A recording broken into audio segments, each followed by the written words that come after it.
This is Garis book readings of my two published paper books, written by and read aloud by Prof. Dr. Hugo Garis.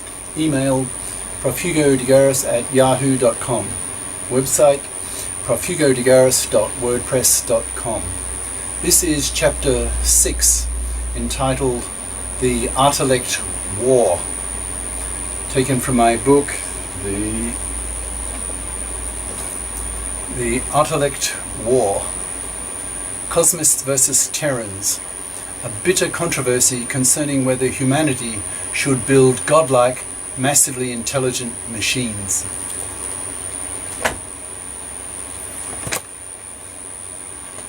Chapter 6, The Artilect War.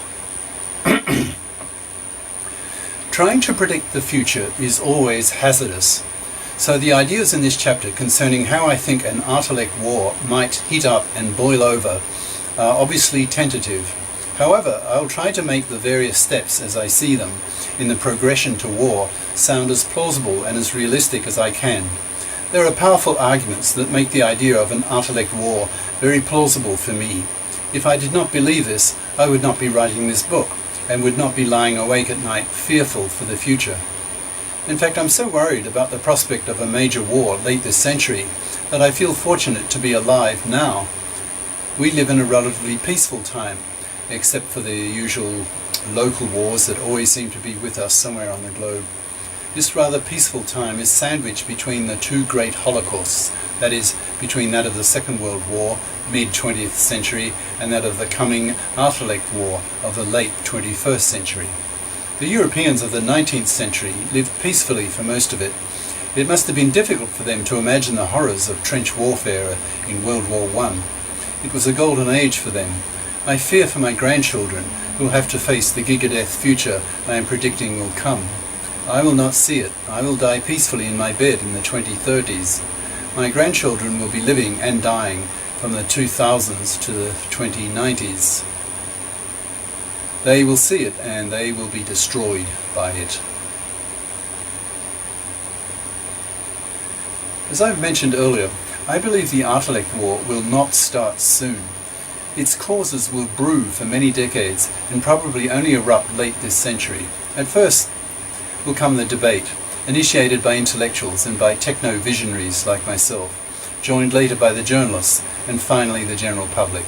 Probably at first, the ideas of the techno-visionaries will be ignored as being too wacky, too far future to be taken seriously. But in the modern age, with increasingly sophisticated telecommunications, ideas spread quickly across the planet and reach an interested minority of specialists in sufficient numbers for a healthy discussion on the topic to be sustained in a vigorous and healthy manner. With many smart minds working on the topic, its extensive ramifications will be well explored and given a thorough hearing.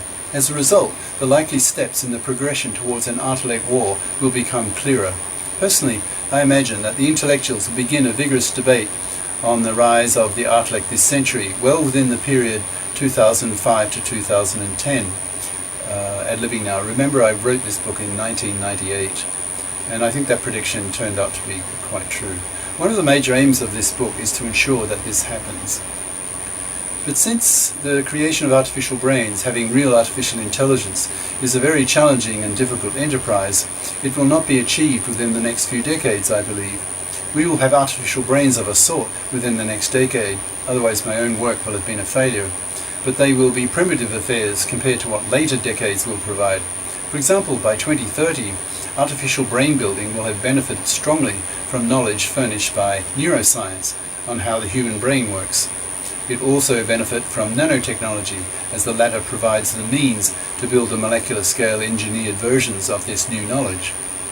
If insufficient progress is made in building the early Artilects, the intellectuals will stop discussing the prospect of an Artilect war, because they will feel that more or less everything that can be said about the topic has been said. They will simply wait until further technological progress occurs to rekindle the debate. I can imagine from time to time during this waiting period that the journalists, who are always hungry for a story, will keep the issue alive. They will write dire predictions similar to the ideas in this book, which will keep the public aware that the prospect of potentially dangerous ultra-intelligent machines wiping out humanity will not go away. But the public can only be warned a finite number of times before it becomes jaded. Yeah, we've heard that. So the real timing of the war will depend upon the neuroengineers and the speed with which they can deliver increasingly intelligent machines. So, what is the timetable for smart machines? I expect that humanity will have a well-developed nanotechnology by about 2030. That is, we will have nanots, nanoscale robots, which read the molecular equivalent of paper tape that instructs them how to build molecular scale components, an atom at a time, and with extreme precision. Such nanots are often labelled assemblers by the nanotech community. Nanotechnology in turn will revolutionize the study of the human brain because it will create powerful new tools to decipher the brain's secrets. Since these tools have not been invented yet, their functional principles can only be speculated upon. Each year, therefore, once nanotech really comes into its stride, we can expect progress in neuroscience to be rapid, exponential in fact. The artificial brain building industry should be on its feet by 2010 and thriving by 2020. Sometime after that, the industry will be delivering very popular products such as homebots, the teacher bots, and friendship machines as introduced earlier. But the brain builder industries will also provide all kinds of specialized machines to human specialists, such as economic advice machines to economists, investment advice machines to investors on the stock market, etc. The scientists will create a hungry demand for specialized machines for each of their specialties. The number of applications for brain-like computers will be enormous and will continue to grow. In time, the debate on whether Artilects, the ultra-intelligent kind, should be built or not, will shift its center of gravity, namely from the intellectuals to the general public. In time, ordinary people will begin to see with their own eyes the growing intelligence of the smart machines they will have in their homes. The level of the conversational competence of these machines will increase year by year as tens of thousands of researchers from all around the world are thrown at the language understanding and speech generation problems by the brain builder companies. These companies will want to cash in on the huge demand by the public to buy their smart products. At first, these conversation machines will be just amusing toys, speaking at the comprehension level of small children, if that. People will joke at the limitations of their machines. However, their complacency will soon disappear when a few years later their newer machines speak and understand a lot better. After a string of such improvements, I predict that a collective public suspicion and an uneasy feeling will begin to grow, which will be expressed in the question, quote, "Just how smart will they let these machines get?" Question mark, end quote. Meanwhile, in the national research labs of major countries, this whole process will have advanced a decade or more ahead of the public level of awareness. Usually the forefront of knowledge and the technological cutting edge occur in the blue sky research laboratories, not in the companies.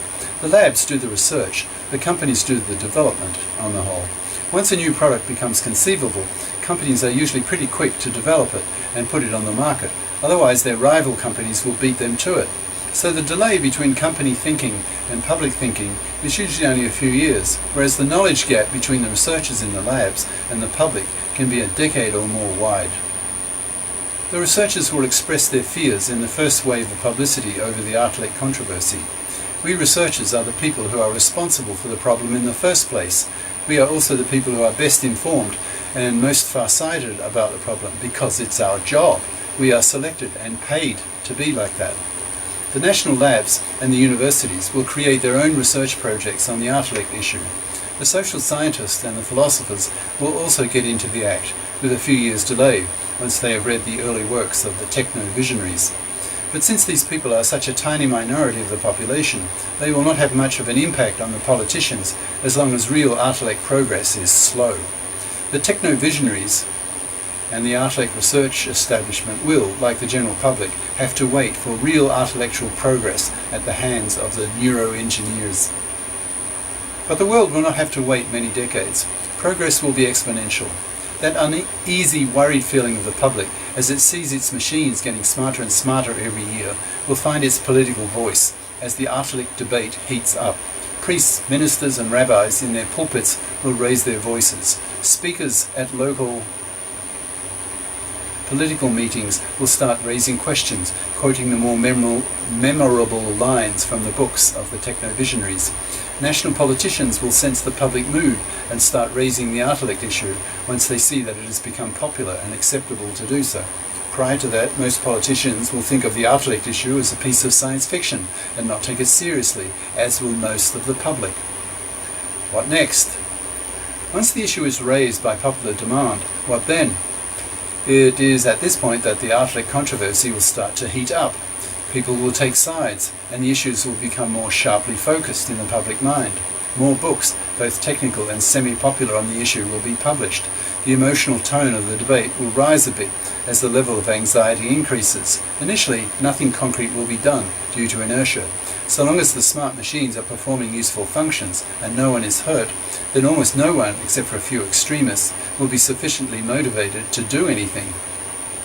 Human beings are also incredibly adaptable, so the very constancy of the threat will soften its impact. People will learn to live with it. They will become accustomed to living with smart machines and tend to put out of their minds the increasingly vocal warnings of the Terrans. However, this complacency cannot last for too long, given the rapid pace of research into Artilect building. If unchecked, the brain-building researchers and the enormous self-interest of the brain-building industries will ensure that increasingly intelligent machines will be delivered every year, or even faster. The sheer size of the economic, political and military interests behind the brain-building industries and research will ensure this. At some stage, a technological, psychological transition will occur. As the intellectual performance levels of the machine starts getting close to that of human beings, public unease will increase considerably. National advisory boards in many nations will be set up to advise the political leaders on what to do. They will come out with pretty much the same ideas as the earlier techno-visionaries, wrapped up in a more political vernacular and pulling more punches. Terran vigilante groups will be established. Terran literature will flourish, and Terran hate groups will start to sabotage the brain-building companies. Security at the brain-building research labs will be sharply increased. The top brain-building researchers will be given bodyguards, partly to protect their lives and partly to protect the financial interests of the companies who benefit so much from the fruits of their researchers' ideas. Once the Artilect debate starts getting violent, initially from the frenetic fringe, the public will take a lot more notice of the Artilect issue. Of course, the media will give avid coverage, pushing microphones in front of the Terran spokespeople and the Cosmist leaders. After a few years of this, it should be clear just where the public gut feeling lies on the Artilect issue. My own gut feeling is that the majority of people, when push really comes to shove, will side basically with the Terran viewpoint. Even though many thinking, informed people may have some sympathy for the more abstract, more intellectual views of the Cosmists, fear is a very powerful weapon and tends to cloud most people's judgment. We have had millions of years of evolution behind us to tell us to pay top attention to the fear reaction. It's usually only evoked when some life-threatening situation occurs and is too reliable to ignore. But even with the occasional sabotage of Artilect companies and the assassination of their chiefs, the general public will continue to grudgingly accept the growing intelligence of their machines, provided the machines remain passive, that is, that they don't hurt anyone. But the general level of anxiety about the machines will rise to the point where if some kind of strongly negative behaviour by the machines does occur, then the public reaction will turn swiftly against them and the companies that make them. The public will then press the politicians strongly to stop the creation of machines with intelligence levels greater than the levels they have already. At this point, I think I should digress a little, anticipating criticism from certain Artilect theorists. There's a widespread opinion amongst many of my colleagues who think about the future of artificial intelligence that computers will suddenly one day reach what some are calling the singularity. The idea is that once computers reach a certain level of intelligence, they will simply take off and then make such rapid intellectual progress on their own that they will leave us far behind, and very rapidly.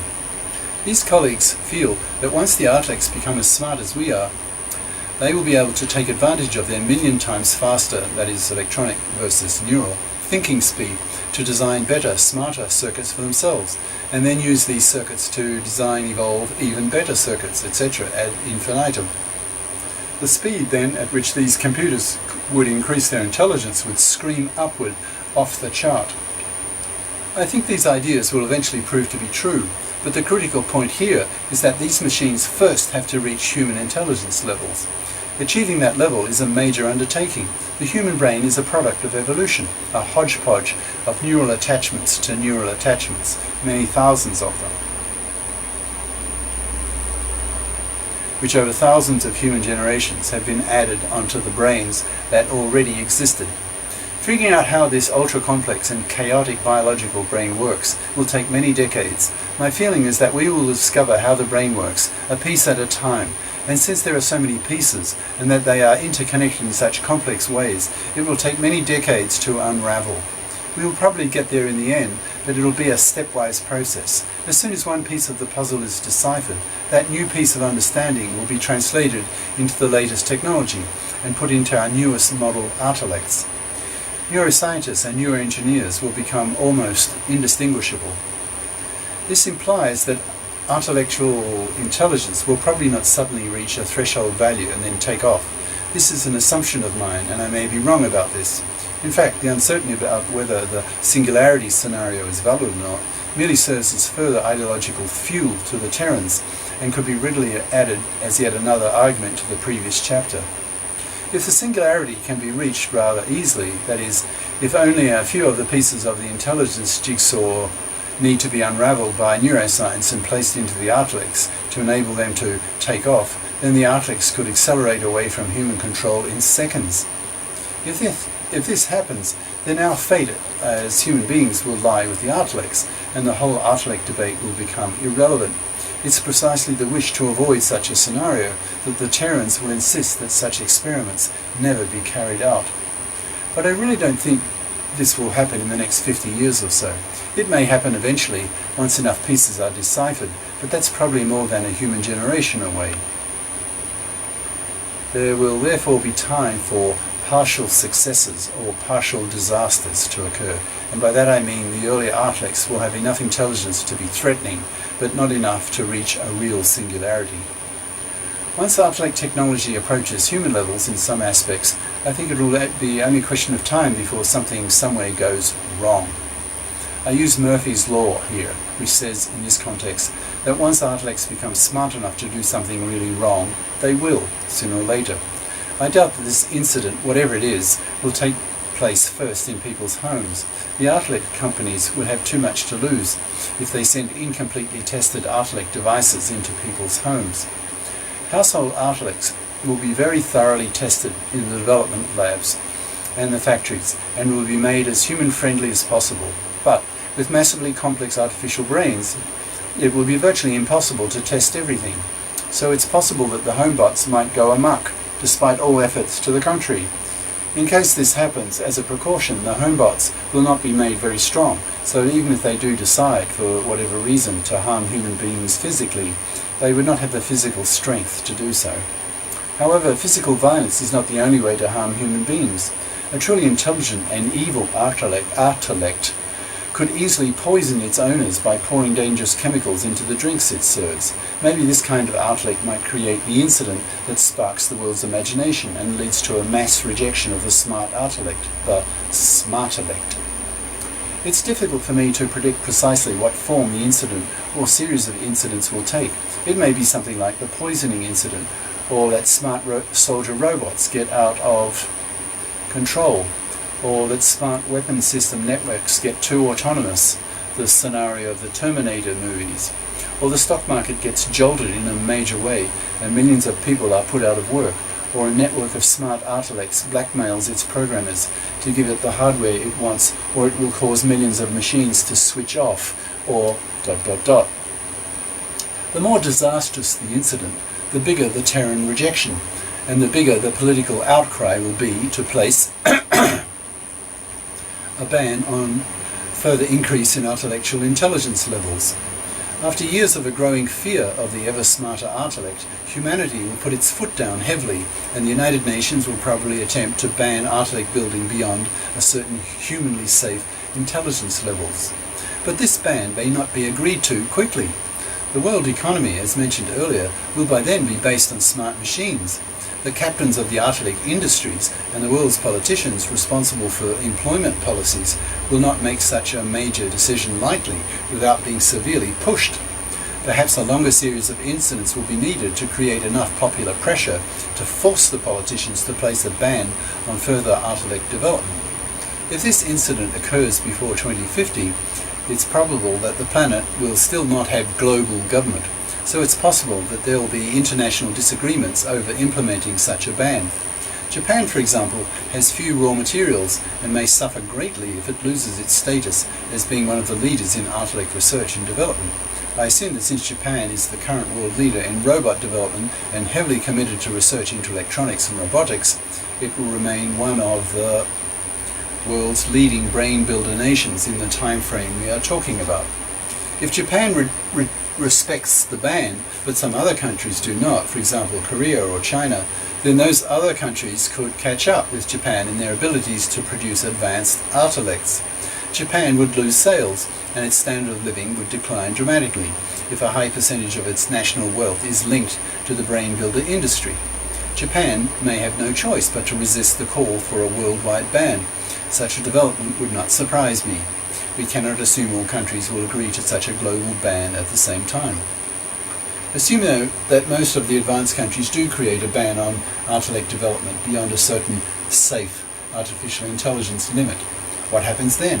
I think it's fairly safe to say that the Artilect builders, who happen to be ardent Cosmists, will then go underground or move to countries where no such ban is in force. Even in those countries where the ban is in force, it may be very difficult to police it. If Artilect building becomes something that one can do as an individual in one's basement without a lot of very large and expensive equipment, for example, if it is nanotech based. If that becomes the case, then the democratic countries will need to become more police state-like to spy on the possible infringers of the ban. One can imagine that Terran countries will then undertake a kind of Artilect witch hunt.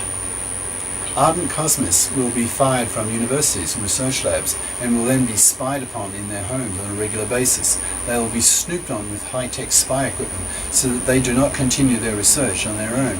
Social and political pressure against the Cosmists could become intolerable. Some of them may even be assassinated by some of the more fanatical of the Terrans. What will the Cosmists do?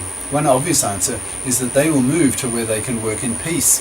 They may choose to live in third world countries which do not have an Artilect ban, which do have an Artilect ban, but whose policing system is lax.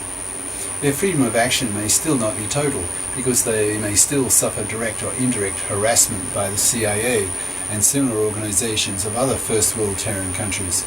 Alternatively, they may prefer to live in first world economic countries that disagree with the ban. If the Terran enmity against the Cosmists is strong enough, and if a lot of them move to first world economies not having the ban, then there's a real possibility that an economic embargo will be imposed on such countries. Of course, for this to happen, the Terran countries would have to agree enough to be able to do this. Thus, the Cosmist-Terran ideological conflict could take on strong overtones of international power politics. Let us assume that this is the case. Sooner or later, those countries continuing Artilect research will probably suffer further incidents, thus enraging the Terran countries with even further against them, as well as reinforcing the Terran political factions within their own governments. Eventually, even the die-hard countries will probably go Terran. In time, probably every country on the planet will adopt official Terran policies. I see this as the most probable scenario. You may ask, if all governments become officially Terran, won't that mean that the Cosmists are doomed? I don't think so. I think it will only mean that the Cosmists will need to be more fanatical if they are to achieve their goals. They will need to be better organized and better protected from hostile governments. What could their strategy be?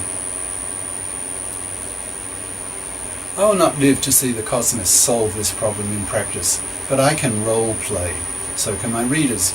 If you are one of the Cosmist leaders living in such an age, what would your strategy be? The Cosmists will include some of the richest, the most powerful, and the most brilliant of the world's citizens. Just which strategy the Cosmist leaders will decide to use becomes increasingly difficult for me to predict as I move further and further into the future. So from this point onwards, I make no pretense that my opinions are anything but speculations, and I hope they will be treated as such. There may be several sequential Cosmist strategies executed over the decades, and perhaps several Cosmist attempts to create Artilects. Possibly most of these Artilect building attempts by the Cosmists will be suppressed by the Terrans. There may be a complex interplay of cat and mouse tactics between the two groups as one tries to outdo the other. Predicting the details of such events will be almost impossible. However, the final outcome of these conflicts is more predictable, I think. My gut feeling tells me that when two sides disagree passionately on an issue, and that when they hate each other enough to want to kill each other, and if they both have access to the same level of 21st century military technology, then the conflict will probably be major.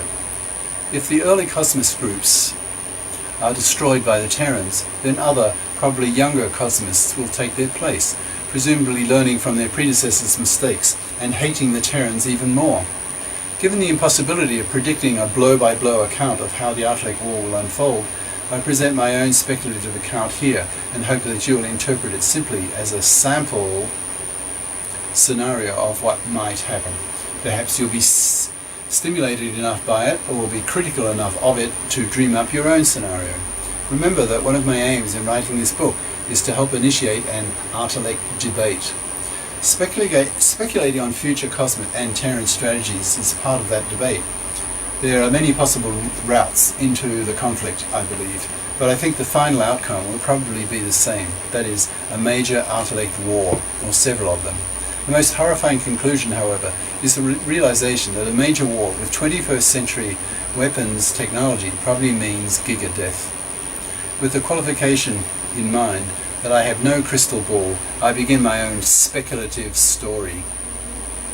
If I were one of the top Cosmist leaders, I think my strategy would be to form a secret society. I would create a conspiracy. I would help organize a very secret, extremely powerful and elite group of people with the goal of getting off the face of the earth to create a Cosmist colony that I call Cosmosia. Elsewhere in space. Ideally, it would be in deep space, as far away from Earth and the Terrans as possible. But the maximum possible distance that would be reachable would be limited by this century's propulsion technologies. Hence, getting to other stars would probably be excluded, given the huge distances to even the nearest star apart from the Sun. For example, the nearest is Alpha Centauri at 4.3 light years. Since the galaxy is huge, with hundreds of billions of stars, the long-term strategy, that is, centuries into the future, of the Cosmists should be to get away from the Terrans, that is, the Earth, to do their artilectural experiments in space. The problem, however, will be in getting away. It will not be easy. The colony could establish both Artilect-based and weapons-based research labs and secretly devise a defensive and offensive weapon system, perhaps nanotech-based, superior to the best on Earth, while at the same time pursuing research to achieve their longer-term dream of building godlike Artilects. Such a colony need not consist exclusively of human beings initially. The Cosmists could ally themselves with the cyborgs, since by this time the Cosmists and the cyborgs would probably have similar interests and goals. The Cosmist organizations on the Earth may already include some cyborgs who have started to augment their human brains. If these cyborgs function well, they might be very useful in helping the Cosmists to plan their secret strategy. As described in Chapter 5 in the section on the Terran rejection of the cyborgs, the physical appearance of such cyborgs could be identical with normal human beings, because their artilectural implants could be very small, for example cubic millimeters. They would be undetectable, at least by appearance, to Terran spies. It might be difficult for them to leave the Earth if they were obligated to undergo brain scan tests by the Terrans. If they were detected or were known previously to be cyborgs by the Terrans, they would probably not be allowed to leave the Earth. They might possibly be killed on the spot if the Terran hatred level against the Cosmists were high enough. So if some of the Cosmists who do leave